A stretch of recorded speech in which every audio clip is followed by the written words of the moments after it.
Bounty Hunter story time. So tell them why we want to do a story time today. I mean, there's so many reasons. It's been a while since we've been doing a podcast, and there's a lot of stories that we could cycle through right now. But most recently, that last one, we ended up in Greensboro, North Carolina, the armpit of North Carolina. There's an interesting area out there. We got that case probably 2-3 weeks ago. Yeah. It's an individual who claims sovereign citizen and claims, I don't know, everything under the sun. He's been a felon 3, 4, 5 times. He had warrants out for possession of a firearm by a felon, stealing a motor vehicle. And one of the things that we found out was real interesting about him that he didn't even know he had a warrant for. He knew he did it. He knew he did he had a warrant for it. Yeah, well, no, the white boys did it, and we'll get into that later on. That's right, yeah. It wasn't him, it was the white boys. But not last year, it was 2023, over by his daddy's house near Chapel Hill, North Carolina. Apparently, a woman died, and he decided he was there, so he drug her body out into the woods and left her body in the woods. Official report was narcotics overdose, fentanyl overdose, I think. Yeah. It was fentanyl and cocaine, bad combination. One's shooting your heart through the roof, the other one's trying to slow it down. Yeah. And she didn't make it, and he didn't want to be part of that, so he tried to turn her into fertilizer. So, yeah, reality of it is this guy's doing a bunch of dope with this chick. His relationship to her is still unknown. We don't know. We'll never know. But definitely he was doing a bunch of dope with this chick. She OD'd while he was with her. Certainly on the dope that he gave her. And then he didn't want the responsibility of the dead chick in his house. So thought that dragging her out into the woods and disposing of the body and hiding it was going to be a good idea. And then even deeper than that, this guy was obviously, we'll get into it, tell you guys the story, but this guy was something else. Like his behavior, his mental state, his sense of entitlement, his I'd say delusions of grandeur were such that, who knows how she died, if it was an accident or if it was intentional on his part, because he's obviously a very unstable human. Yeah, and I mean, let's talk about the delusions of grandeur and how this guy thought that, he's above everything, but he wasn't smart enough to realize that he is surrounded by woods at his dad's house, and the way the cops found out that this body was related to him was from the drag marks through the woods. From the front door to the scene of the crime. Yeah. So not the smartest individual. But not smart, but he thinks he is. Yeah. So either way, we ended up out in Greensville, North Carolina. Greensboro. Yep. Greensville's east, Greensboro's west. That's a different case. We'll fill you in on Greenville later. They all get mixed up. But yeah, we ended up out there in Greensboro. We found an address for this guy. And it's so hard to tell when we get out there. Is this a legit address? Is it an old address? Is it just a number that this guy wrote down on a piece of paper? Is there any way we can verify that through technology, through Facebook, through our different databases? Whatever. Yeah, is there any way to do that? And getting out there really wasn't. We got there, surveyed the house. There's one broken down car in the street in front of the house. A bunch of trash behind the car, looking like maybe somebody's moving out. Maybe somebody moved out and they just left. Real hard to tell. So we're out there, parked down the road for probably 3 hours. Yep. Sitting there in the heat, car on, just watching. And this is, super exciting, right? The best part of bounty hunting. Everybody forgets about this part, like the actual surveillance and sitting around and pissing into bottles and not being able to move, and just because that part of the job is so important. If you don't have that part, you'll never find the guy. If you don't have the discipline to sit there, and most people don't. The reason that we're so successful at this job is because we will do what it takes. And way more often than not, it requires exactly that. And this one is a stakeout, which you guys know is a regular stakeout. And that can be as many hours as it takes. I mean, I've sat in my truck for 15 hours and could not get out of it because of the location that I was at. I couldn't have anybody know that there was anybody in the vehicle. It was in the middle of summer. I couldn't have the car running to have the AC on. So I'm just sweating my ass off in there. I'm pissing in bottles. I'm eating gummy bears or whatever I grabbed at the, at the Fun gas fact, station. gummy bears are his favorite snack, so if you ever want to make him happy, just throw gummy bears at him. They are. For those of you that don't know, we were featured on the Discovery Channel on Investigation Discovery on a show called Bail Jumpers. And apparently that made it in the show, like a little piece of like me eating gummy bears. So go watch the show. Anyway, so back to like discipline of sitting in the vehicle. A lot of people don't have that patience and they don't have the discipline. So, and that's sitting in a vehicle. We've had many occasions where it's sit in the wood line, sit in a ditch, hide in a bush, until a car pulls up or whatever it is. A lot of the people that we hunt, the cases that we get, they're cases that other people are either too afraid to go get the person because they're dangerous, or they know that it's worth so much money to them that they don't want to risk losing it and they want it done right.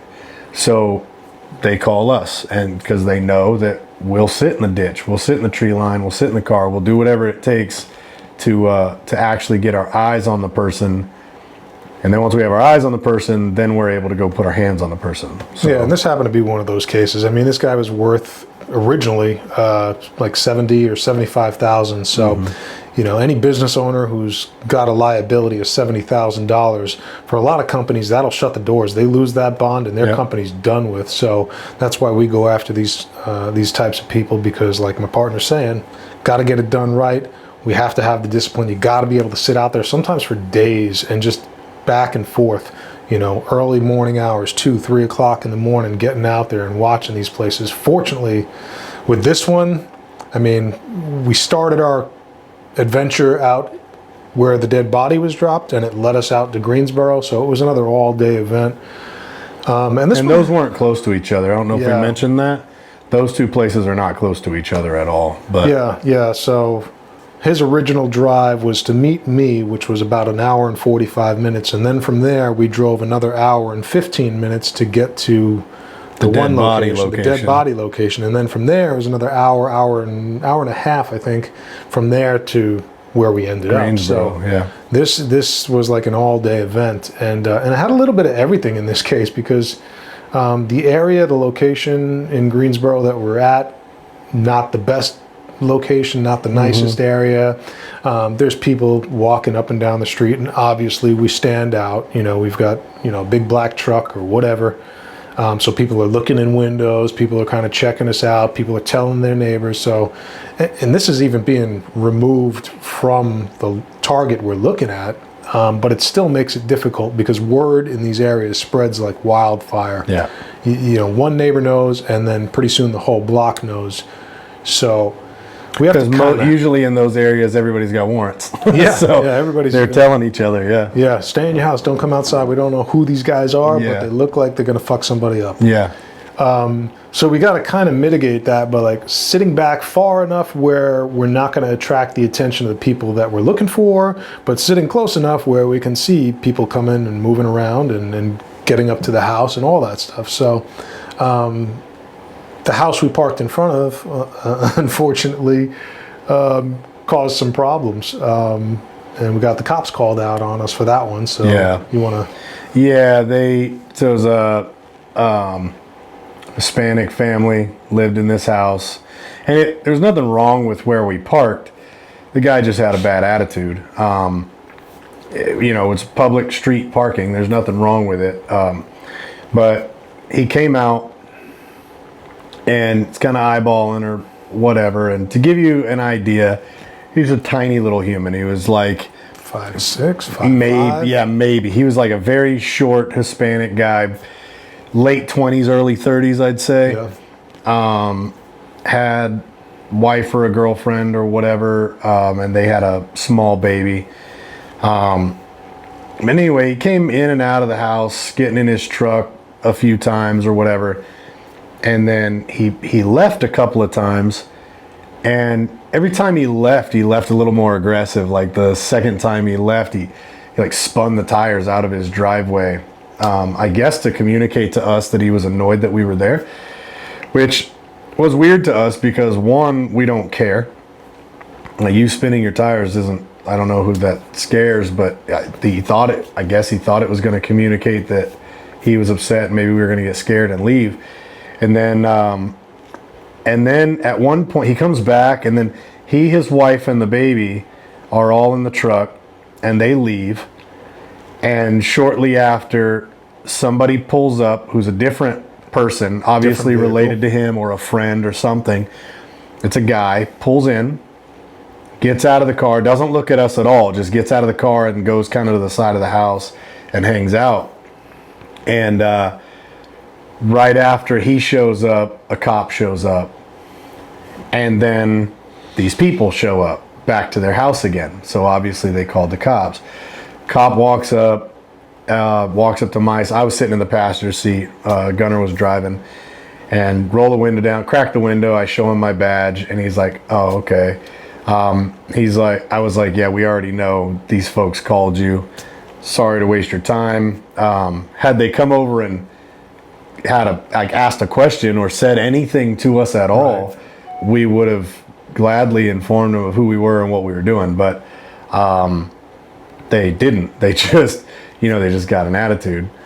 And the worst part of this, like I said, this other guy pulled up, and then the guy comes back with his wife and his daughter. So obviously this guy felt the need to call the police, which he made his wife do, because we know that because the cop came up. I was like, "Yeah, this guy pulling up right now is the guy that called you." He's like, "Actually, it was a female that called." I was like, "Okay, then it was his wife." And so he felt the need to have his wife call the police. He felt the need to have his friend show up there to back him up, because I guess the cops wouldn't be enough or whatever. But what was so sad for us, like we didn't care the cop was there. I'm going to show him my badge. He's going to go away. But what was sad was he pulls in the driveway. He's got all this backup and felt so threatened about us being there. But he made his wife get out of the truck to walk over and have this conversation between, with us and the police. It was absolutely pathetic. There's so many lessons here. And I mean, this kind of goes along with the My Alpha Life. This is like a little sidebar to what we were actually doing out there. Just provided us with entertainment. I mean, didn't really distract us because we could still see what we were looking at with the target house. But to see her climb out of the back seat, when she first went to the truck, brought the baby to the truck, put the baby in the truck, she got in, he got in the truck, they left, they came back. He sat in the truck and never got out. She gets out and she talks to the cop. And then after the discussion with the cop, we could overhear, "They've been here for hours, I don't know. Yeah. They're so, we don't know what's going on." It's like, well, you didn't come up and ask for number one. And number two, if you're the man in that situation and you feel so threatened, I mean, aren't you the one to leave your wife in the safety of the truck, and you're the one to go out and talk to the cops? But this guy was a complete fag. Yeah. I'm sorry. Which he could have from the beginning. Yeah. Kept his wife in the house. It didn't need to get to all that. He could have walked out in the front yard and said, "Hey, who are you guys? What are you doing? You're in front of my house." And we would have gladly shown him our badge, told him what was going on. Right. But he's obviously just a coward. That's just the way he's built. Two ways that goes, come out with an attitude and, "Hey, what the fuck are you doing in front of my house?" And it's like, well, okay, you can fuck off, and then the cops get called anyway. Right. You come out and you're respectful, and we say, "Yeah, we're just out here. We're doing a job. We're looking for a felon in your neighborhood. We're trying to protect you and your family. Keeping your neighborhood safe, yeah. Yeah. But instead, he chose to go a completely different route. And not to shit on the cops, because I used to be a cop, but yes, to shit on certain cops. I don't know if you happen to see what I saw when he pulled up. Yeah. But it was... Complacency kills, okay, in any situation, especially as law enforcement. And with what we do, we can't be complacent because there's danger everywhere we go. Being in a marked unit, in uniform, and investigating a suspicious vehicle call he took the worst possible position, pulled up almost alongside of us across the street, and immediately my antenna are up, and I'm looking at him because I know he's there for us. But he's looking down at his computer, and he's not anywhere in tune with what's going on in his immediate area. I mean, had we been like dudes who were there to do some harm to somebody, that dude was smoked. He was, because his face is down, no situational awareness, meanders out of his vehicle and just walks over to the passenger side completely on a 90-degree angle with us. I mean, had we had bad intentions, that dude would have had a real bad day. We definitely had guns. Yeah, lots of them. Yeah. The only difference, and the ability, the only difference is the intention, like you're saying. Like, we're the good guys, and he's lucky that we were. But in his job and in his role, all he knew is he got a call about a suspicious vehicle, 2 suspicious, scary guys, whatever. Right.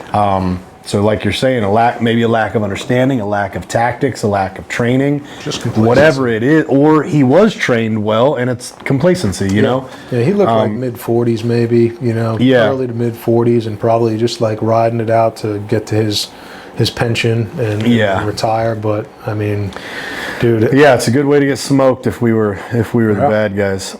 Yeah, especially with the call. I mean, the call that he got. Like, I know if I was going up to that car, my officer safety and my awareness would be super heightened, and I'd be focusing on everything, every little movement. I mean, we were moving around in that truck just with free will, not really concerned with him because we know we're the good guys, and he had no control over the situation whatsoever.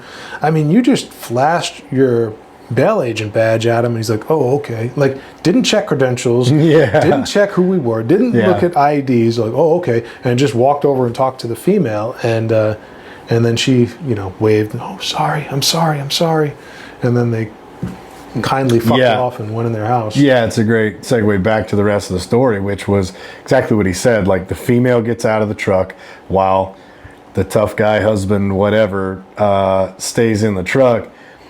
She gets this briefing from the cop about what's going on, and as she's walking back to the truck, at least I will give her the credit of she was respectful and like waved to us and said, "Hey, I'm sorry, I didn't know who you were," whatever. Which, again, your husband should have come and had a conversation with us, and you would have known who we were, and you didn't have to do all this. But at least at that point, she did kind of try to correct it, and she apologized. Sure. Nothing goes, it gets in the truck, and they pull out again, and the husband doesn't make eye contact, doesn't look at us at all, nothing at all. One, because he probably feels like a coward, right? Inadequate. And he looks really stupid now, because who knows what he was saying, how tough he was in the truck or whatever, And what I thought was the most funny, it just made me giggle a little bit, the irony of it, but he had a hat on that said King in all capital letters, which I thought was really cute because he's clearly not the king of even his own castle. So so taking our eyes off the prize because we're looking at this house and we have to deal with all this bullshit now. Something that probably from the time he started leaving his house, coming back, buddy showing up, cops showing up. I mean, that was probably a good 40 minutes of bullshit that could have been solved in 30 or 40 seconds with just, hey, what are you guys doing in front of my house? A conversation amongst men. Okay, thanks, have a good day. Yep. That's it. Could have been friends. But no.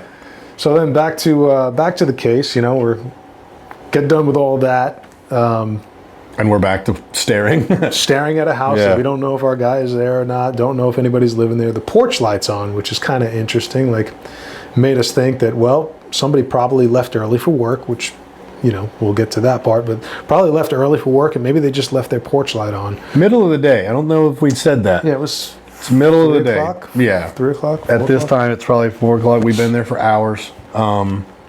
Eventually, everything popped off around 8, I think, 7:30, 8 o'clock, maybe. It's still light out. So just to give you guys a timeline. Yeah, and remember that part where we said, you just got to be disciplined and sit in your car and wait and stare? Well, we kind of went against that rule because we were fucking hungry. We didn't eat all day. Well, what's funny, I don't mean to interrupt you, but there was a moment where Gunnar says, I'm really hungry. How do you feel about going to get some food, whatever? And out loud I said, if we leave and go get food, then he's going to show up in that like window that we're gone. And we both knew that. We're like, it's just a superstitious thing, whatever, in this job. And we're like, all right, whatever. Foreshadowing. So we just, so we just sit there for another maybe hour or something, whatever, maybe not even that long. And then the fat kid over here, me, I was like, all right, bro, I'm starving. Where's the closest sandwich shop? We'll just grab a quick sandwich. Yeah, let's grab a quick sandwich. We'll get right back here.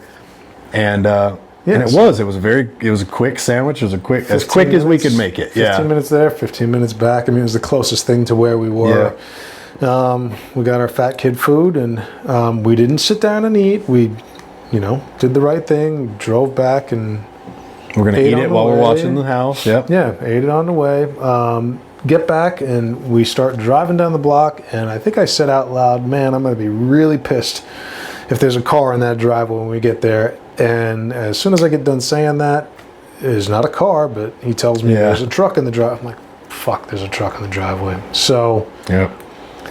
And that's, so you guys understand, the reason that's an issue is because it's really important that we get visual identification, right? We need visual positive identification of the person. We could see their car. In this case, we didn't know what car he drove, but we could see the person's car. We know it belongs to them. We could see a person that looks like them. But unless we know 100% it's that person, then, there's not much we can do. So it's really nice to sit and wait for the person to come home, because they're definitely going to pull in the driveway or nearby the house. They're going to get out. They're going to walk up to the door, and that's a lot of time for us to be able to make that visual ID. So when we show up and the car is already there, well, now there's no telling if they're going to come back out of the house or at not. All. Yeah. It might be tomorrow morning or whenever before they come back out. Who it was who drove up and got into the house. Maybe it's a new owner and has absolutely nothing to do with this situation, which is the situation we found ourselves in, because now we didn't want to go and sit back down at the spot we were sitting because, our spot got blown up over there, and there were people walking up and down the block the whole time, kind of like letting the neighbors know. So we had to find a better spot, and there really wasn't a better spot. I guess we parked, maybe 40 yards away from the house, 30, 40 yards away from the house, but we were perpendicular to the driveway now. At least our view was. We were parallel with the car in the driveway, or the truck in the driveway, 30 to 40 yards away, but we were looking perpendicular at it. The good thing about that was that this idiot left his windows open in his truck, and his windows weren't tinted to begin with. So that was a positive. If he came back out, we'd be able to get a good view of him. But again, we don't know if he's coming back out. So we continued eating. I think you might have been done eating. I kept eating while we were there. And while we're sitting there, another vehicle pulls up. And we'd done all our research before this, so we knew what kind of vehicles that this woman drove. We knew what kind of, what the license plates were on the vehicle. I knew her name. We had a physical description. We knew what she looked like. And this is just somebody who's related to the case directly, basically as the person who helped get him out of jail. So we're watching. We see a car pull up. And they pulled up great because we could see their license plate, and that license plate was one of the ones that we had researched. So great, now we've got a pretty solid idea that this other vehicle in the driveway is gonna be our guy. I don't remember if he had a license plate on there on his truck. He didn't. I don't think he did, and that goes back to his sovereign citizen bullshit. So we had no way of telling whether that was his vehicle or not. Pretty good leanings towards it being his because of the no license plate, because of the beat up truck that it was, because of the, just a lot of assumption, but educated guessing at this point. Educated guesses for sure. Yeah. So she got out of that vehicle when she pulled up and walked towards the house. We made positive ID of her. We knew it was her. We knew it was her. And then we saw at one point, so also to kind of set the stage a little bit, I guess we were sitting to the east of the house because the sun was going down on our right side. And at some point, a male individual walks out, and the guy we were looking for was a African-American, kind of a stocky build guy. He had a really distinct tattoo on his neck, and then he had a white goatee in his booking photos. And the way the sun hit this guy as he walked out, you could see the white goatee. So it's like, okay, now we're stepping into it. Now we're going, okay, this is probably our guy. Still not positive. Because we can't see because of the sun. Yep. It's, you know, you could see the silhouette of him with his white beard. If you make, and a lot of people, that back to that discipline, a lot of people that do this job make assumptions. Like that would have been enough for most people to say 100% this is our guy. Right. Similar build, you know, but the goatee or whatever, but you still could not, we had enough to professionally and in a disciplined fashion say that's probably our guy. Yeah, based on but we totality. Need more. Yeah, we need more. And really, I mean, we really couldn't get a whole lot more. We tried. Mm-hmm. He went back in the house, and then you had gotten out to go and scout the outside, the back of the house, because that backed up to a field. And also keep in mind, when we go out on these things, we're looking at maps, we're looking at topography, we're looking at surrounding structures, we're looking at everything, woods, potential exit trails, routes for them. Yeah, anywhere that they could possibly go, and trying to come up with a contingency for everything. So it's not just like, oh, we're going to go knock on a door, kick a door in and grab a guy. I mean, that's the thought of, I think, just about every bounty hunter out there, and that's why so many of them get fucked up, get charges, end up getting hurt, or look stupid because they lose the person. Yeah. So, I mean, you got to keep in mind too, it's just the two of us out here doing it. People run, fight all the time. We don't know what this guy's mentality is going to be, but we got a pretty good idea because of all the things that he claims, because of the fact that he dumped a dead body in the woods, because he's a felon in possession of firearms. So this is like one of the bad guys. Mm-hmm. He's not just like a traffic ticket and didn't go to court kind of deal. Mm-hmm. So you went out and scoped the back.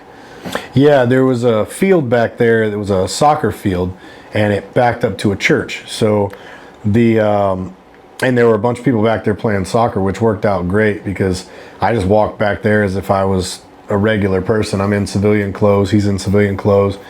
We always carry our kit with us. It's off camera, you can't see it now, but full plate carriers, duty belt, the whole nine, which we can don quickly and get it on and get in action if we need to. But I can't walk into a soccer field looking like that in the backyard of these people's house, essentially, because there's a 4-foot chain link fence that separated our suspect's backyard, or our fugitive, he's not a suspect, our fugitive's backyard from the soccer field I'm walking in. So clearly I'm not going to walk back there like that. So I have to be in civilian clothes. I've got my, concealed carry weapon on me and my badge, and a pair of handcuffs, So I get back there, make eye contact with the female. The female was in the backyard momentarily. She was back there letting the dog out, whatever. So I'm like, okay, get a good layout of the backyard. I know potential exit routes for him, stuff like that, if we do need to go make contact at the door. Come back around, communicating with him the whole time, come back around to the vehicle and get in. And about that time, we're talking about potential, this and that. And about that time, the female comes back out and the male comes back out. And this sounds very short period of time, but still, is like time is elapsing. The sun is just about to go down, and so they both come out. They're in the front yard, and the female, so the driveway is this way, we're 30-40 yards away, parallel with the driveway and with the truck, the fugitive's truck, but in a separate parking lot. And then the female is parked on the street directly behind the truck. So he's getting in his truck. That's obvious that he's going to leave, and she's getting in her vehicle. So it's obvious that she's either going to move her vehicle so that he can leave, or they're both going to leave in different vehicles for whatever reason. And we have enough now that, because this is a second time of us making a visual, then we really got a good visual this time. Like, sun's in a different spot. His features were more evident when we're looking at him. So we're like, now we're like 99, 100% sure it's him. He spent a little more time too. Before it was like kind of quick out and in, sun was in our eyes.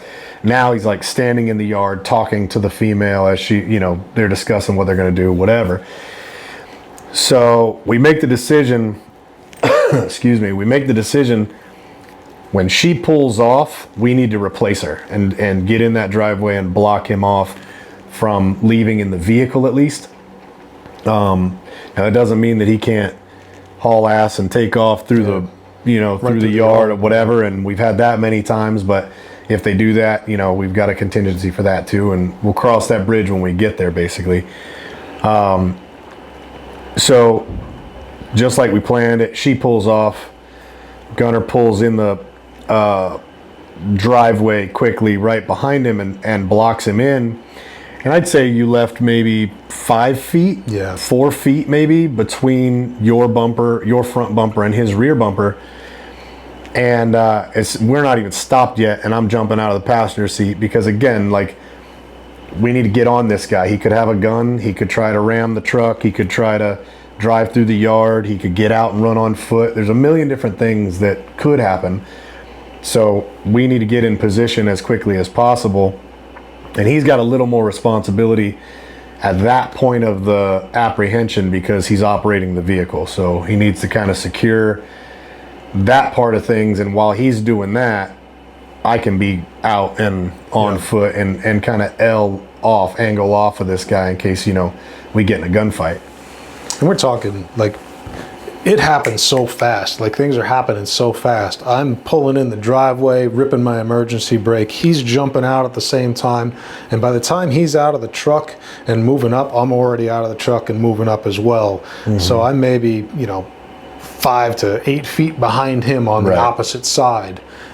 Which is good because we've got a guy who's sitting in, like, directly in the driver's seat, and we don't want to be, side by side where we're going to have a crossfire situation. So as he's moving up towards the passenger side, I'm moving up towards the driver's side. Now, it's a single cab truck, so our options, again, are pretty limited. Mm-hmm. And at some point, we may likely, and what did happen is we are parallel, and that's again where the discipline really comes into play.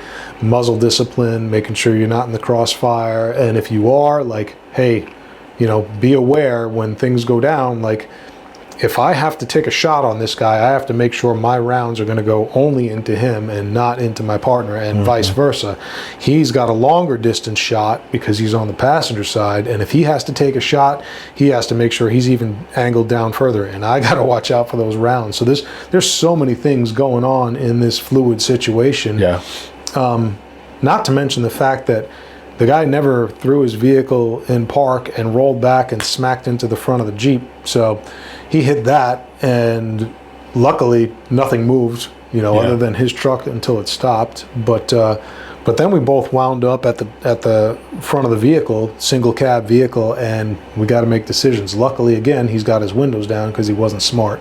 Yeah, and that's the perfect segue to the next part of the story, which is, when I got to the passenger side, I drew down on this guy right away because, again, his charges: disposing of a body, disposing of a dead body, which he was more than likely responsible for. I'm not a judge. It's not some fashion. Yeah, my opinion on it doesn't matter one way or another, but our safety is paramount. So I'm gonna play devil's advocate there, and firearm by a felon, amongst a bunch of other charges. But this guy definitely does drugs, guaranteed. He definitely is fine with disposing of human bodies. Yeah, with murderers.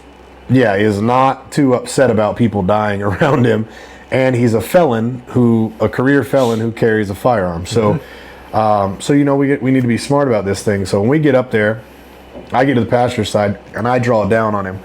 Now, those of you that shoot and understand and stuff, I'm drawing on him, but I'm not fully engaged, if you guys follow what I'm saying. So I'm like, my arms are inside of the passenger side window, because again, like Gunnar said, the window's down, and my gun is pointed at him for sure.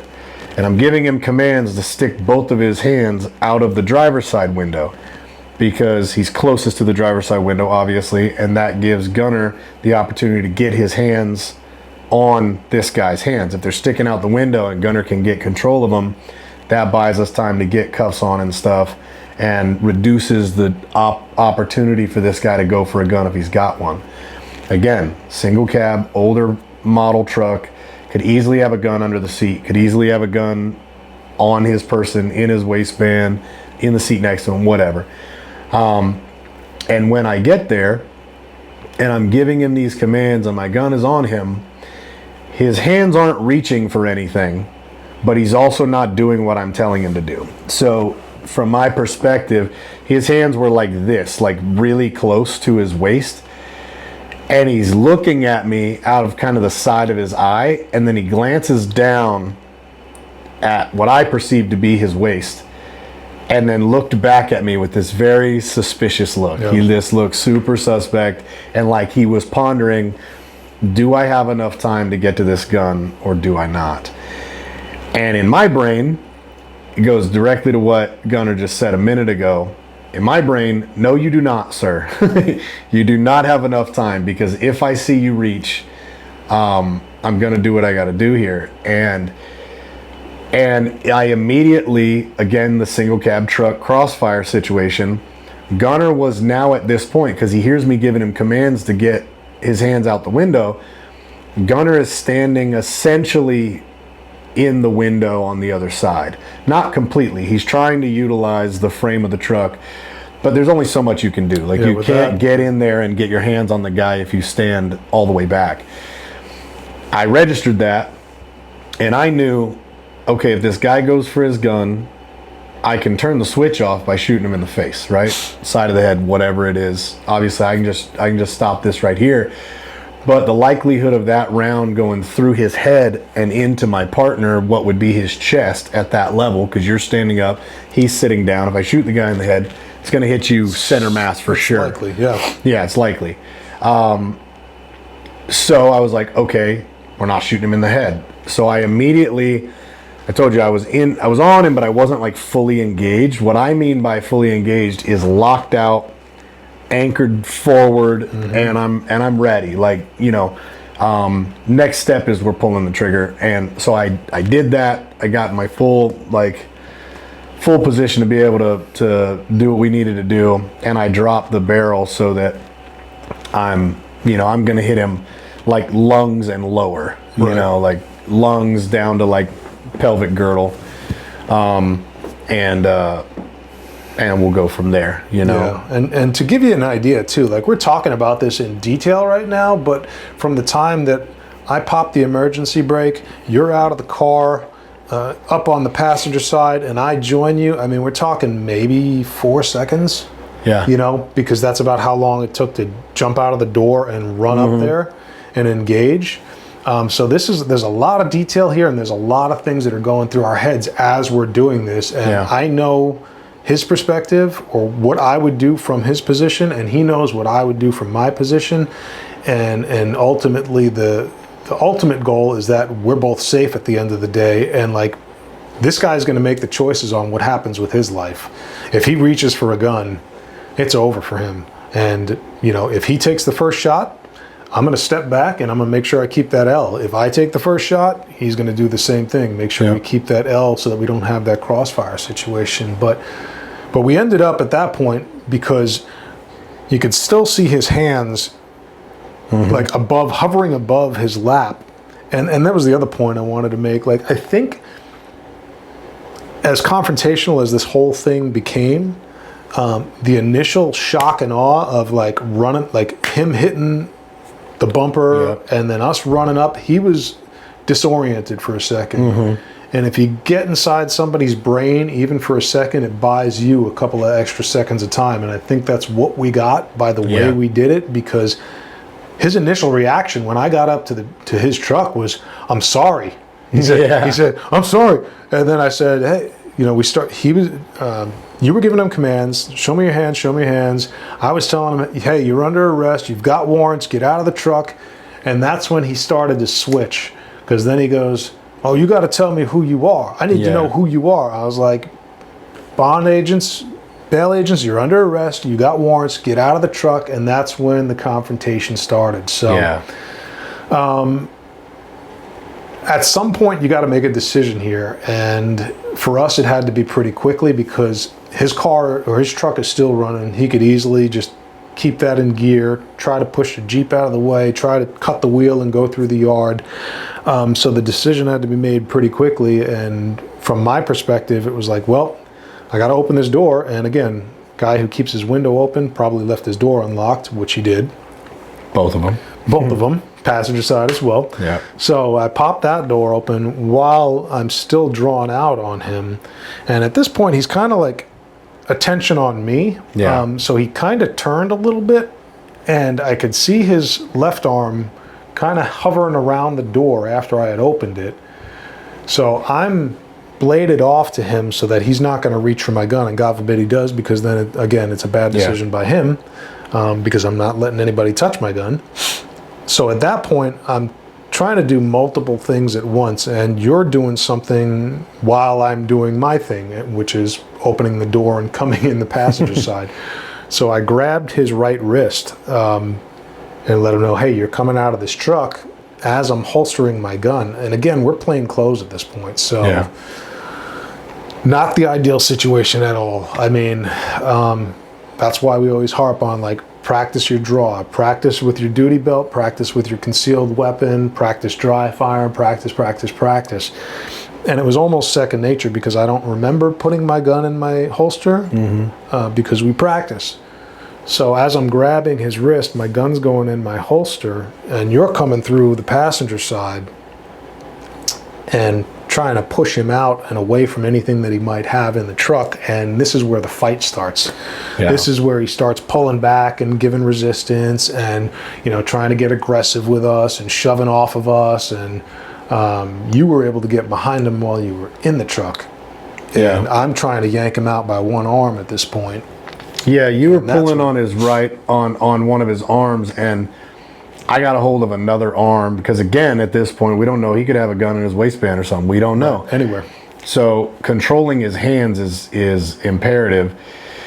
Once we had control of his hands, in that he had one arm, I had the other, but this guy definitely was combative and wanted to fight. So we need to get him to the ground as quickly as possible to try to deal with, just bypass any problems potentially. So I'm, again, like, as he's grabbing him on the one side, I'm coming through the passenger side, because it's a single cab old truck, so it's just a tunnel. I'm not going to go all the way around the truck, and then me and him are going to be on top of each other trying to pull a guy out. He's going to pull him, I'm going to come from behind and drive him out. So we start doing that and get him out of the truck. And once we get him physically out of the truck, but I'm not completely out of the truck yet, he like was able to get his footing in a way where I wasn't pushing him anymore for half a second or so, and he tried getting a little tough, and he was pushing back on you. I knew that. Yeah, and he was fighting you in a way that felt like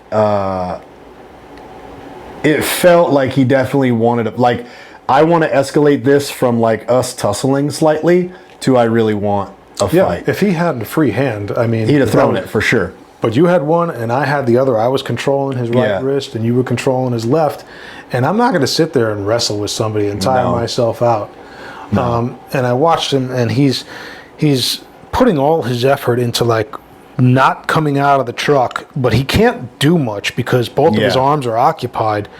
And I don't know at this point how he's going to react whatever, in the next 3 seconds, I don't know how he's going to react. All I know is that he's violent. And we're in a fight, Yeah, we're going to fight, right? So as he's pushing back, I'm like, well, I see his chin, so he got some sweet chin music. Yeah. I had my gun away at this point. Let me paint this picture for you guys. So I'm behind him and driving him out of the truck. Gunner's in front. And the guy's head is like right here compared to mine. So it's very close to my head. And Gunner swings on this guy and lands just one nice clean one. The guy, again, his chin is tucked and he's like really, and he's a strong guy. He was a, you know, he was a good 200 pounds. Yeah, he was a fit guy. He wasn't fat. He was, you know, and anyway, he's a stocky fella, strong guy. And so Gunner's like, okay, like you're gonna comply. So he sticks him, and I could feel it. I could feel the energy through this guy's skull into my face. Like it didn't hit me, but I just could hear it and I could feel it, and it made me giggle a little bit. So I was like, "Ooh, okay, yeah, that'll change his tune a little bit." Yeah, which it did. Because then he came out. Yeah, and so then Gunner hears me say, "All right, we're coming out," and that's he knows, like, I'm pushing now. Like, because we're in these altercations all the time where somebody wants to wrestle or hold on to something or they want to whatever. And that's my favorite thing in the whole world is picking grown men up and slamming them to the ground. Whether that's in an MMA fight, a jiu-jitsu match, or a fucking shithead that we're trying to arrest that wants to fight. I love picking guys up and slamming them down. So Gunner's like, all right, that's his cue. Like, here we go. And here we go. And we get him away from the truck as far as possible. Because, again, I don't want him holding the truck, holding the handle, doing whatever. It's more of a thing for him to be a pain in the ass. So he gets stuck in the melon. That was a good one. Then I drive him forward. And he's now face down in the front yard. Mm-hmm. And I immediately jump on his back, obviously. I just followed him, got on his back. Basic jiu-jitsu, guys. Like, we do this in the gym every single day. I gave him a little bit of room to pop his hips up, like to get on to his hands and knees, because I knew he was going to. I knew he wasn't just going to lay there flat because he was combative. So as soon as his hips came up, boom, I sink my hooks, drive my hips down. He's now flat, and I sink a choke. One arm, right? Because I still had the other arm was occupied. So I sink a choke. But at this time, I don't want to interrupt you. Yeah. But I've got his left arm, and I'm trying to bring. So it's all about angles, right? So he's got a 90 degree and a 90 degree, and I'm trying to bring his left palm to the back of his head as you're choking him. So he's got multiple things, like lots of bad. He's not bright. He's not bright. Something's about to break. Yeah. But then, a lot of bad is happening to him, and you're attempting to control his arm so we can get cuffs on him. Right. But he's fighting, and so I'm whatever. So I choke him. He goes to sleep. Arm went limp. He goes to sleep. Arm goes limp. All right. Well, that made it easier. So then we control both arms, get cuffs on him. He actually came to while we were putting cuffs on. Yeah. And then he started fighting again, but it was kind of out of him at that point. Yeah.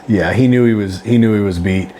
And you guys would think that, okay, that sounds like a lot happened. It was very quick, it was very dynamic. There were a lot of things and a lot of emotions for him, whatever. That's another day in the office for us. But for this guy, like, a lot happened, whatever, and he's cuffed and he's defeated, and all right, I'll comply. No, sir. This guy was such a raging pain in the ass. Such a pain in the ass. So we now have him cuffed. We get off of him, and he's immediately trying to get up. And he's like rolling around in the yard and trying to get on his side and trying to sit up to ultimately stand up. And we just kind of stand there and watch him squirm a little bit. That was kind of funny. Until he would kind of get to where he looked like he could get to his feet or whatever. And then I'd just grab him and pull him back down and lay him back down in the yard. There was one point where he rolled over on his belly, his ass was up in the air, arms behind his back, face down, ass looking up. like a fucking inchworm trying to get up. And it's just like, where are you going? It was comical, you can't run, so you're just going to sit there. So And let's paint this picture for you. He's now cuffed. He's squirming around, rolling around in his front yard. He's screaming. He's screaming to his girlfriend to call the police. Okay. Let me finish painting the picture and then we'll dissect some of this. Yelling for her to call the police and not go anywhere. Yelling for the multiple people, neighbors and people on the street to record. Yeah, apparently all their names are Big Dog. Big Dog, yeah. Hey, Big Dog. Yo, Big Dog, give me a hand. Yo, Big Dog, come help me. This. Yo, Big Dog, record this. Yeah, one time, and the one guy was big. He was a big dude across the street. He's like, yo, Big Dog, come over here and help me. And I was on him at that point. And I looked over there, I was like, yo, Big Dog, don't come across the street or something really bad is going to happen to you. And he was brighter than this fella. Yeah. I think he said he was actually recording, which whatever. You got to, when you're doing this job, you got to expect somebody's recording sometime all the time. Yep. And he said, yeah, I'm just making sure you ain't going to hurt him. That's fair. That's fair. That's fair. We're not going to hurt him unless he tries to hurt us, you know? Right. Yeah. It's all over at this point. Yeah. So multiple neighbors, multiple people on the street recording us, recording what's going on. He's yelling and screaming and barking orders at the girlfriend. Which this part is funny because he's asking people to record and then he's telling her to call the cops. And you actually told him, like, you're a sovereign citizen. You guys hate cops. Why are you asking to call the cops? Why are we calling police? For those of you that don't understand sovereign citizens, they're a real pain in the ass. A lot of them are really confused about the law. They think that they know the law and what applies, what doesn't, whatever. And a lot of them, whether they are or whether they're not, they come across as being incredibly entitled. They think that rules don't apply to them. They don't have to listen to you. Authority doesn't matter and whatever. And this guy was 1,000,000% one of those guys. Yeah. So it was ironic. That was Gunner making fun of him. Like, you guys hate cops. Yeah, why are you being a pussy? Why are you asking to call the cops? What happened to all your rules, you know? Yeah. So the one thing about sovereign citizens is they actually do believe in some type of law enforcement, and that's the sheriff. The sheriff is like the ultimate law of the land. But he wasn't yelling to call the sheriff. No. He's call the police. Call the police. Well, I guess she's going to call the police, and he's barking orders the whole time, and he's yelling at his girl, hey, come here. And then we're like, no, don't come here. Hey, call the police. And she's in the background. This poor woman's losing her mind. She's obviously controlled and manipulated by him. And she's screaming because she doesn't know what to do. Yeah. I don't even know if she had anything to say. She was just screaming. Yeah. I told him in the middle of that, actually, like, he was barking orders at her. 5th, 6th, 7th time he barked orders at her. And I was like, I think he meant to say please. Like, I was talking to her and I was like, why don't you treat that woman with a little bit of respect? Like, you treat her like shit, obviously. Later on in the night, we actually, I told him to his face, I was like, you're a pussy, one. Obviously you beat the shit out of that girl. Like, she had every sign of being an abused spouse or, in an abusive relationship. And everything about his personality and demeanor, the way he dealt with us and the way that he dealt with her was clearly that. Guaranteed he doesn't take any lip from her. And the minute she decides to give him a side eye, I guarantee you he was putting hands on her. I mean, if you could drag a body out to the woods and dump it, you're going to put your hands on a woman. And imagine that was a female. Right. Yeah, and there was one point while he was on the ground, this was funny, and I've got this actually recorded where he's sitting on the ground, he keeps trying to get up, and you're holding him down, and man, I wish I had these goddamn cuffs off me so bad right now. And I said, I told him, I was like, you had the cuffs off. Yeah, what happened? You took a fucking nap. That's what happened. You want to go back to sleep? Let's go. I mean, So, it's one of those mentalities, and we see it all the fucking time. They're all tough and everything, and they want to spout off at the mouth, and they want to run their mouth, and then as soon as you put the cuffs on, it's, take these cuffs off. Take these, let's see what happens if it takes. Listen, you had the cuffs off. You didn't take your shot. We ran up on you. You didn't even know who we were. Yeah. And out of instinct, you said, I'm sorry. Right? Like, that's the kind of guy you are. You're obviously a bitch. But then when you have cuffs on, then all of a sudden it's take these cuffs off. And I got to give him a little credit, though. I mean, he did fight, right? So most guys, yeah. you know, they'll be mouthy, and then you put the cuffs on. So, oh, I wish I had these cuffs off. He actually did fight. Yeah. And then he's like, oh, I wish I had these cuffs off. I mean, it wouldn't have made a difference, but yeah, at least I give him the respect. We made sure to remind him, like, you had the cuffs off at the beginning of this altercation and you lost the fight.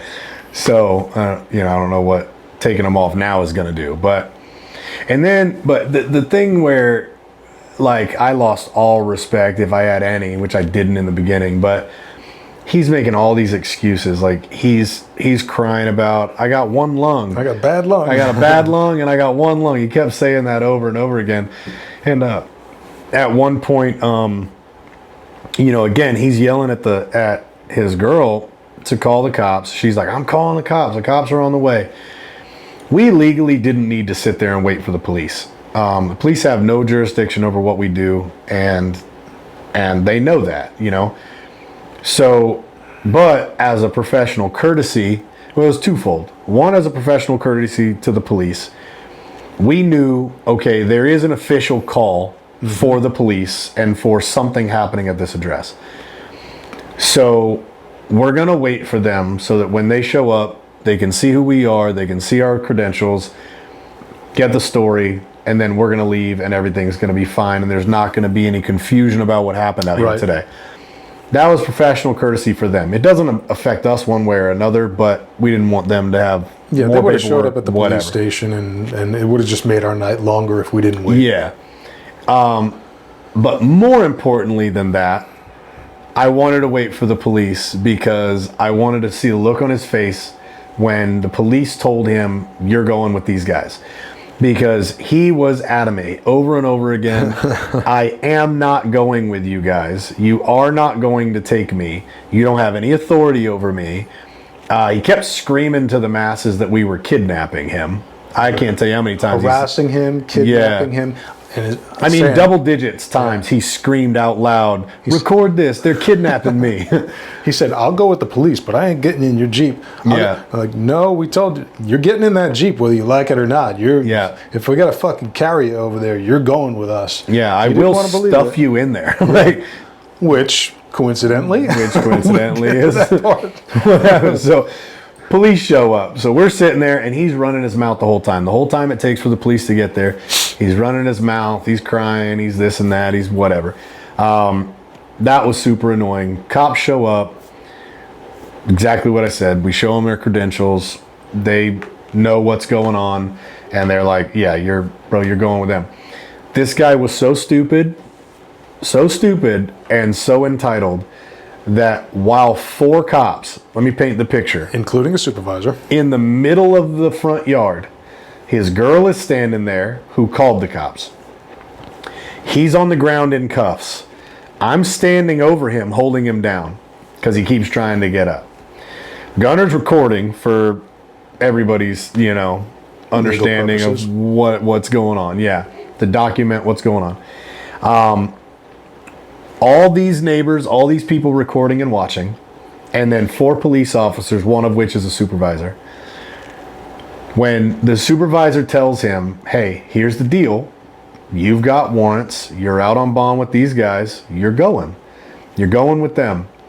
He yells, I'm not going with them. What was her name? Deborah? Brenda? Something like that. Deborah, Brenda, whatever. Yells to his girl, call 911. All of us kind of look at each other. The supervisor goes, we're here. Like, we're 911. Yeah. What are you talking about?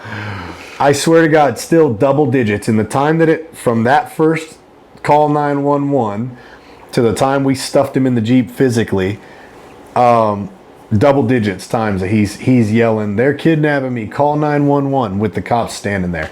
So whether he's just really dumb or really entitled, or both. A little bit of both. Definitely both. A little bit of both. That's what we're dealing with. Which leads us to him making some more poor choices, because that situation is pretty much resolved. Like, we've done our due diligence. Cops showed up. They said, hey, you're going to jail with these guys. You don't have a choice. Call 911, all the screaming. And now it goes back to him. Hey, listen, you're going to get up. You're going to walk over there to the car. You're going to step in there like a gentleman, or we're going to carry you over there. And his choice was not that, was not to act like a gentleman. We attempted to stand him up, and now all of a sudden his legs don't work. Yeah. So now you're on one side, I'm on the other side.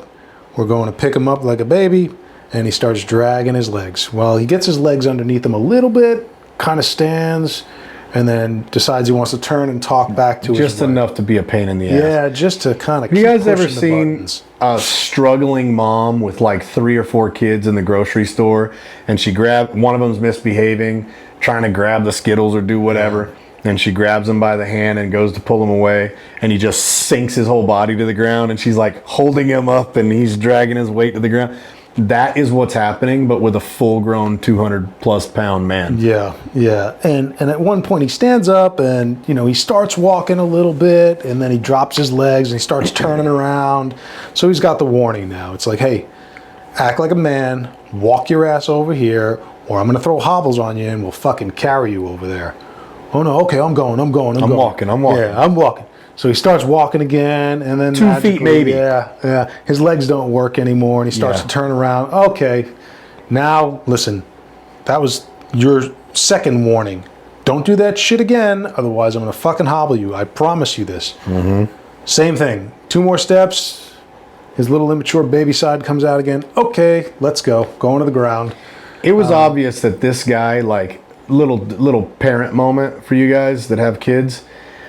Do not let them get away with that, because it's obvious that this guy has lived his entire life that way. He wants a thing, and when he's told no, he just bitches and moans and cries and throws a fit, throws a temper tantrum, whatever it is. He's done that since he was a child and continues to do that as an adult. It was literally like dealing with a toddler. And I told him that to his face. I was like, have some fucking dignity. Walk. You're going in that Jeep regardless. Walk with a little bit of dignity, with your girl watching, with all the police here, with all these people recording.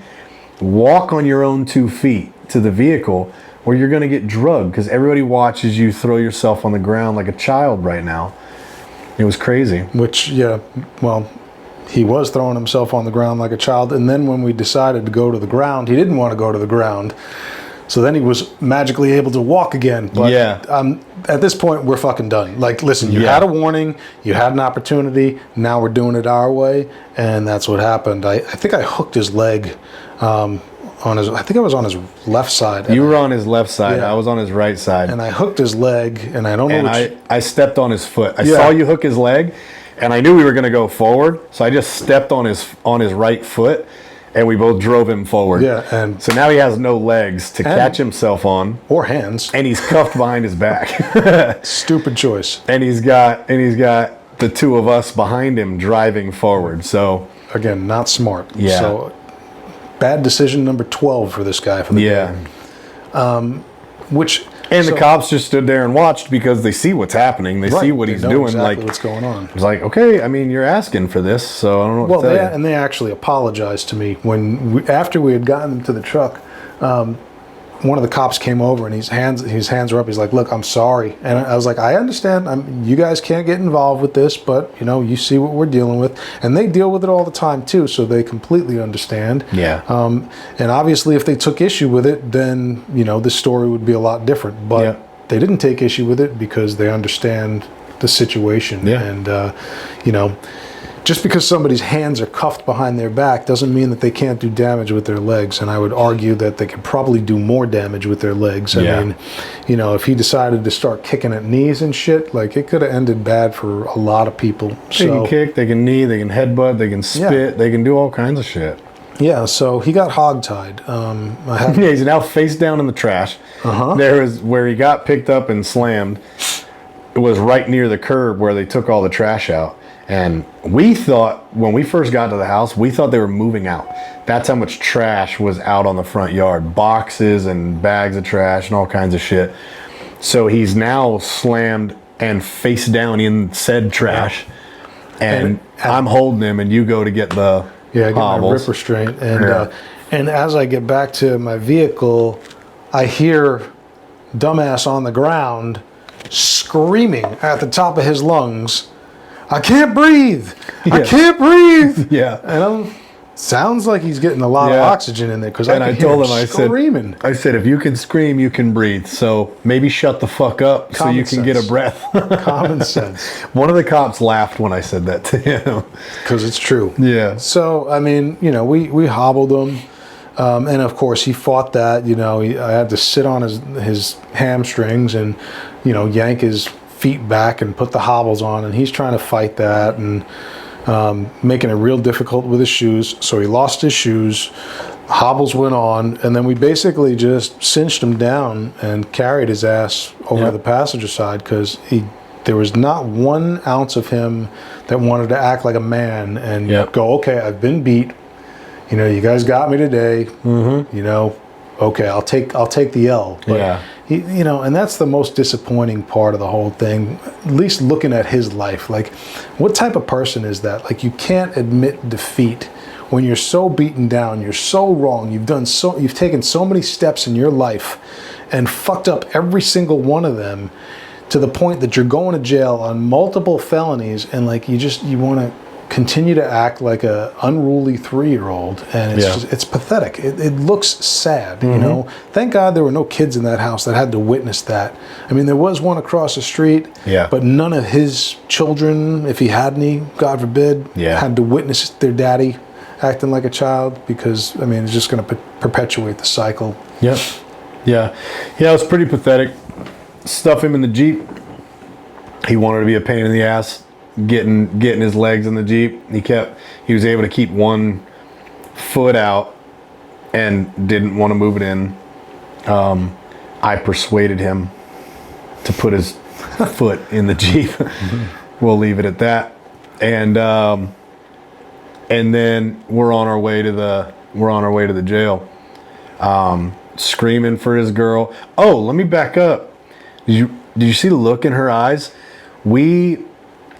This is right after we cuffed him, and he's, you know, because that's what we needed to do first. Once we knew we had him secured, his girl is standing there in the yard, and she's totally confused. She's like, what is happening? You know, and out of respect for her, you know, she's just a bystander in this thing.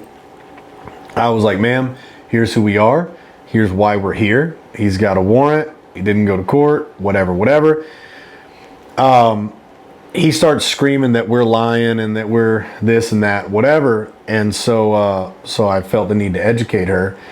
And I was like, yeah, did he tell you about being arrested for disposing of some chick that he was hanging out with and doing dope with and whatever? And her eyes get this big, and obviously she has no idea. And he's like, he's lying. I was like, you can Google it right now. And like, she's on her phone. Like, I'm like, you know, maybe she's never Googled him, maybe never had a reason, whatever. But like, this was a year ago. Like, it's pretty fresh. Yeah, Google it, you'll see. And the poor lady, like, she just, everything kind of flipped upside down. But I think obviously for the better, because she's very clearly beaten down by him daily. Oh, absolutely. Physically, emotionally, mentally. Yeah. And she'll never have to deal with that again. So for at least 10 years. That's probably fantastic. Yeah, hopefully. We'll talk about that in a second, but that's, you say that she'll never have to deal with that again, but whenever he gets out of jail, you know, that abuser's mindset and the abusee's mentality, for some reason, man, they've got a control over them, and they will almost always go back. You know, they'll be able to work their way into their lives somehow, or never lose contact. You know, he could be sitting in jail for years on end and just calling her every day and putting money on his books and having that connection. I mean, because, you know, she doesn't look like she has a lavish lifestyle. She looks like she's just basically clinging on to whatever she can.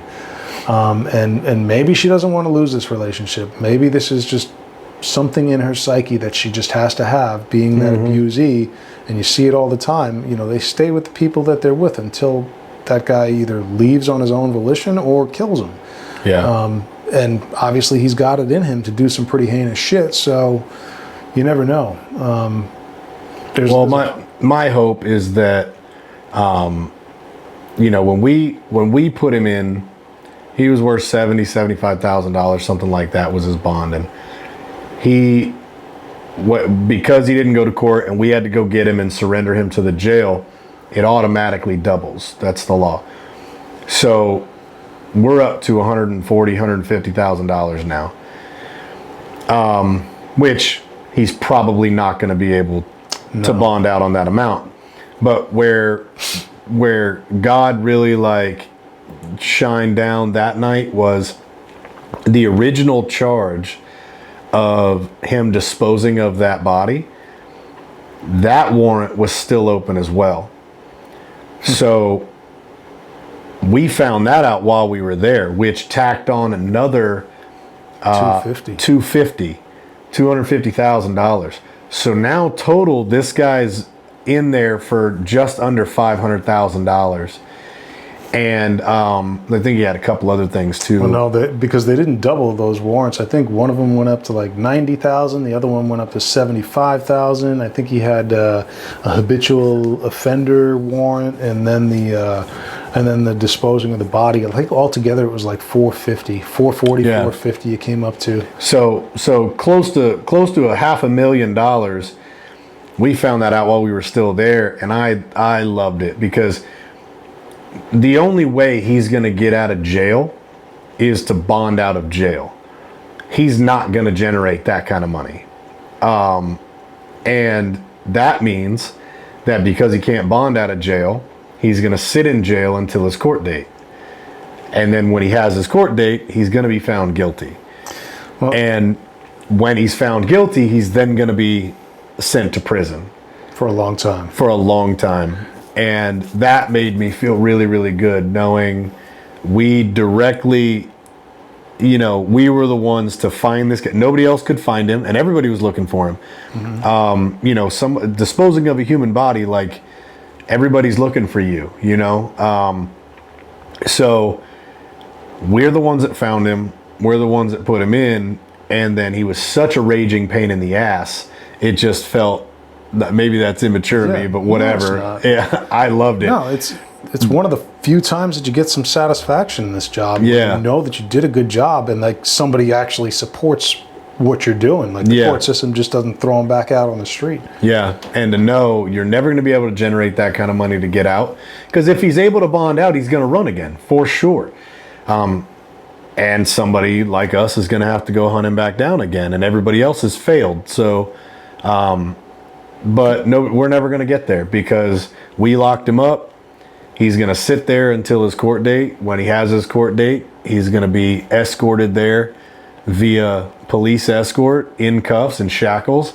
He's going to be found guilty, and then he's going to be sentenced to prison, and then he's going to be transferred to prison, and he's going to be there for a long time. Yeah, so that habitual felon charge isn't so much a monetary amount as it is like, hey, this is like goes towards sentencing. Like when you get sentenced, there's aggravating factors or mitigating factors. Well, that habitual felon, that's an aggravating factor. Yeah. You're going to really bring that in when it comes to sentencing, saying, okay, well, you're obviously not learning at all, and this charge is just here to show the jury or the judge when you get sentenced, so that the prosecutor is going to push for the maximum. That was one of the first moments of like true satisfaction that night.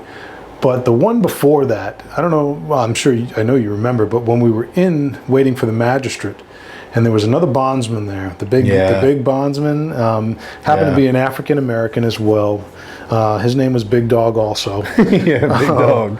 Because our guy knew him, he kept calling him Big Dog. He said, hey, Big Dog, you're gonna help me out, And so this is when he only thought his bond was like $150,000. And Big Dog looks over to him and goes, man, ain't nobody going to touch you with that amount. Yeah. Ain't nobody going to, I ain't going to help you. I can't, I'm not going to do anything for you. You got $140,000. And that was only $140,000. That was $140,000. Yeah. So imagine his shock when it's $440,000. And he said, and we hadn't even spoken to him yet, but he knew he knows the game. He's a bondsman, so he knew we had arrested him. We had brought him in, so he knew he had run. So he told him, he's like, man, ain't nobody gonna touch you on 140,000. He goes, and you ran? He's like, no way. You fought? Yeah, and I was like, and I didn't even tell you the story yet. You know, and I go, and I'm telling everybody.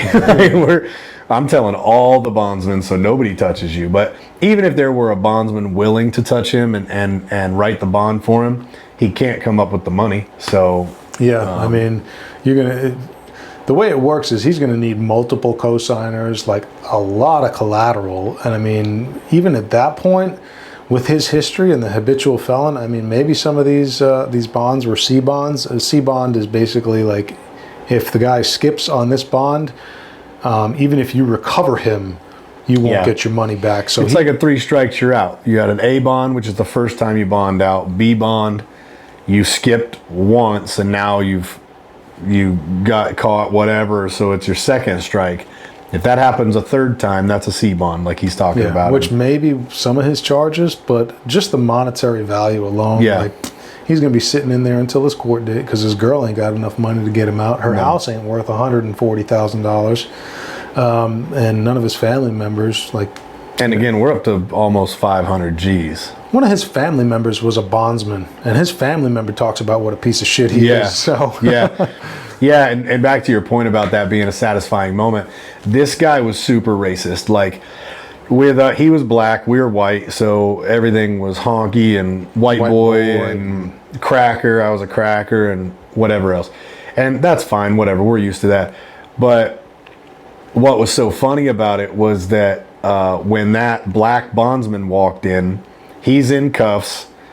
We're hanging. He's doing paperwork. I'm babysitting this fucking crybaby, and this black bondsman walks in, and they knew each other. So they not friends, but they knew each other. He recognized him, and he's like, "Yo, big dog, you gonna help me out?" And his whole demeanor changed with this guy. Like every black dude that he talked to in the jail, his demeanor changed. Depending, you know, and compared to how he talked to and treated white guys or whatever, the other white jailers or whatever, and certainly how he talked to us. And the guy goes in, talks to the magistrate, comes back out, he knows some of the details, and then he tells him that, you know, he's like, bro, I'm not touching you, $140,000, and you ran? He's like, I'm not doing shit for you. And then he walks away, and he's all defeated, and I just looked at him and was like, so did that go the way you thought it was going to? Did that work out the way you thought it was to? You're because he's black and you're black. That was like your go-to card. Man. That was in. It didn't work. And no, man, black or white, bondsmen give a fuck about their money. I'll tell you that. Yeah, especially $440,000 of it. That's a fact. So that was a satisfying one, man. To be able to put him behind bars and like, you know that at least that little corner of the world is a little safer, because guys like that, I mean. He's a habitual felon. Mm-hmm. He's obviously not going to stop committing crimes because the law doesn't apply to him, and there are no crimes in his world. You know, everything is just, he's a leech. He's a parasite. All he does is take from people and take whatever he can and as much as he can. So, yeah, I mean, putting somebody like that behind bars, like I said, we don't get a whole lot of job satisfaction because most of the time we put people behind bars and they're out the next day or that same night. You know, because they're felons, and the magistrate, you know, gives them $3,000 bond, and they got to come up with $400, and like you see that cycle repeat over and over and over again. So when you get somebody like this, it's you know, it's a good night, even though that day was, I don't know, got home at 3:00 in the morning. We left at we worked 24 hours. 5 o'clock. Yeah, we worked 24 hours. I got up at 4 a.m. that morning. Yeah. To get ready for work, get all my shit, drive out to you, almost 2 hours. Right. Then we drove another, you know, like you said earlier, a lot of driving, a lot of sitting and watching, dealing with him, getting him to the jail. We sat at the jail for quite some time, and then wrap it all up, paperwork, whatever, and then make that few hours, whatever it is, drive back home. By the time I got home, we closed in on 24 hours, but. And that's, you know, that's hard, but that one definitely worth it. Definitely worth it. Yeah, especially, I mean, there's cases we go out 24 hours and we don't find shit. You know, that's just the reality of the job. We got to go out and sit and do surveillance, and you know, you're kind of building the case.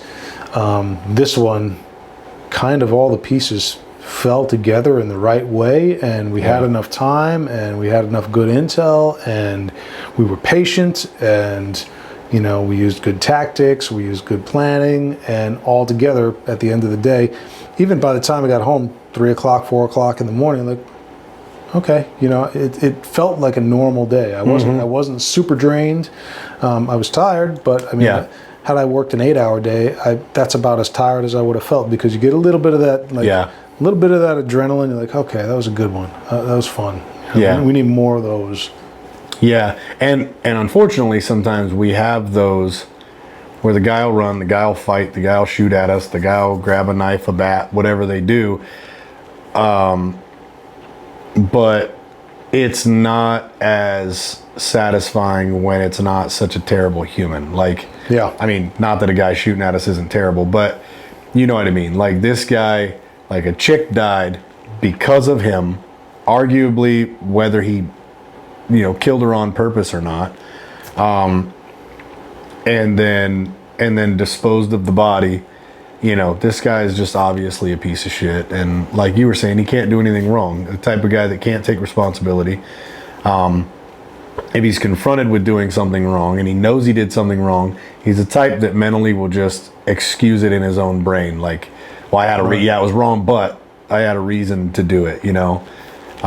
If he ever got to that level, I'd be surprised, because of his sovereign citizen status or whatever he claims to be. You know, he cannot do any wrong. There's no wrong that he could do in his own mind. So you're right. If he ever got to that level, I'd be surprised. I think he's going to die a miserable man, probably in a miserable way, just because of the way he lives his life. Well, likely in prison. If he runs his fucking yapper in prison like that, and he thinks he's gonna call all the shots and everybody's gonna bow to his, you know, every whim, he's got something else coming, because he's in for a long fucking road in prison for sure. Some guys are gonna show him what time it is. But yeah, that was a good one. We're gonna post. I'll post his picture and his name and some of the details and stuff like that on the Mile for Life Instagram page. So go check that out. You guys can see who the guy is, and you know, have a picture of him. And if we have any body cam footage, stuff like that, which well, we don't have body cam footage of this one, but we do have some cell phone footage of the aftermath of the takedown. Again, we weren't wearing a kit, so we didn't have our body cams on. We had to do that one in plain clothes. But we've got some footage we can share. So we're gonna make it a point. I mean, some of these things are so fluid that we just have to move really quick, and we don't have time to gear up. And I mean, it's risky, but it's risk to reward. Like, hey, we lose them now, we might lose them forever. We have to move. So it's a little sketchy sometimes, but we're kind of pressing forward with the idea we're going to get a whole lot more body cam, even if it is uncomfortable in the truck and whatever. Get a lot more of that footage out so you guys could see what we're actually talking about when you hear us talking about these cases, and you go, oh, okay, I remember that, and I see what he was doing, and you can relate to the danger and the fluidity of the situation, and how decisions have to be made really like on the fly in the matter of a split second. Continually. Like I said, by the time we both jumped out of that vehicle and we were up on the truck, like, multiple decisions are made on both of our parts on how we're going to handle it.